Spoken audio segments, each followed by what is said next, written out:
आस्था को कंसीडर करना पड़ेगा। प्रॉफिट साहब को प्रॉफिट साहब कहा जाता है। आस्था उनकी है, मेरी नहीं है। माफ कीजिए, आस्था उनकी मेरी नहीं है।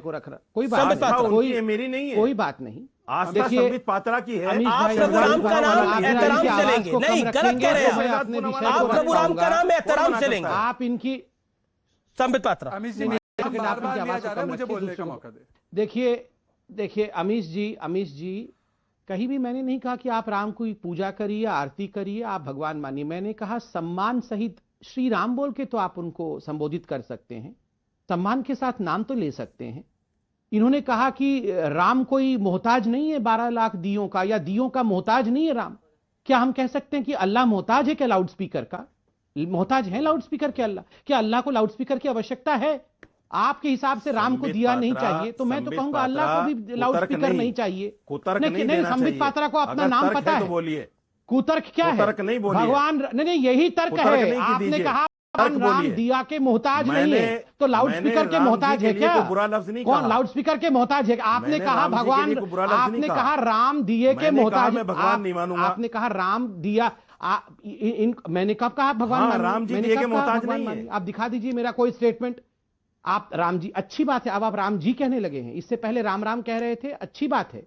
आप श्री राम कहिए और राम जी कहिए। यह मैं आपसे कहूंगा कि आप श्री राम और राम जी कहिए, कहना पड़ेगा। क्यों नहीं कहेंगे? क्यों नहीं कहेंगे? आप मत मानिए, आप पूजा मत करिए। किसने कहा आपको पूजा करने? भगवान नहीं मानूंगा मैं, मगर आप श्री राम कहिएगा। मैं भगवान नहीं मानूंगा। मत मानिए ना, पूनावाला के लिए भगवान है राम। अरे भगवान मत मानिए, हम चाहते भी नहीं है आप माने, मगर मैं आपको ये कहूंगा और आपको मानना पड़ेगा। आप उनको श्री राम कहिएगा और राम जी कहिए। कभी नहीं राम जी कहिए, श्री राम कहिए।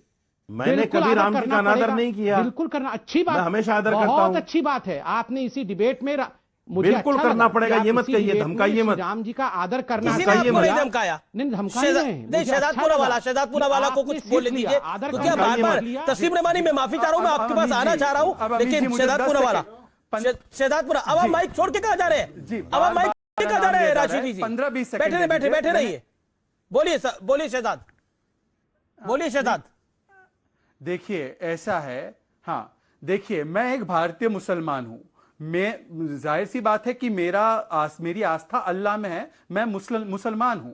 परंतु मैं आपको एक बात बता सकता हूं, सांस्कृतिक आदर्श भारत के मुसलमानों का या किसी भी व्यक्ति का जो भारत में रहता है, अरे भारत ही छोड़ो, इंडोनेशिया के मुसलमानों के, वो भी श्री राम ही है, क्योंकि सांस्कृतिक आदर्श अलग होते हैं। हमारे सांस्कृतिक आदर्श बाबर नहीं है। पर राम जी को वही लोग केवल इस तरीके से पुकार सकते जिनके मन में रावण बसा हो। पर मैं एक चीज साजिद रशीद जी से कहूंगा कि कल तक जो रोम रोम कर रहे थे, जो राम कार सेवकों को गोलियां मार रहे थे, आज वो भी घुटनों के बल आकर कह रहे हैं जय श्री राम। तो मौलाना, तुम्हारी हैसियत क्या है? तुम तो उनके सामने कुछ नहीं हो। श्री राम को सलाम करो, प्रणाम करो। आपको आस्था रखने की जरूरत नहीं है, पर बाबर को अपना आदर्श मत मानो। ठीक है, मैं तस्लीम रेमानी का रुख करना चाहता हूं।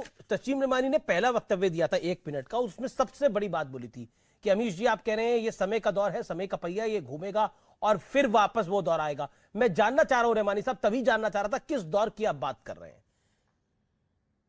किस दौर को वापस लाने की आप बात कर रहे हैं? देखिए, सबसे पहले तो मैं आपको मैं ये बता दूं कि कल बाई इलेक्शन का रिजल्ट आया है और ये इमाम राम और कब्रिस्तान के सारे बयानों के बावजूद हिमाचल प्रदेश में बीजेपी लोकसभा भी हार गई, असेंबली भी हार गई और कई जगहों पे और हार गई। आज भी आप वही पोलराइजेशन की पॉलिटिक्स के लिए ये प्रोग्राम कर रहे हैं। अरे बचपन से अब तक दिवाली मैं मनाता आया हूं और दिवाली न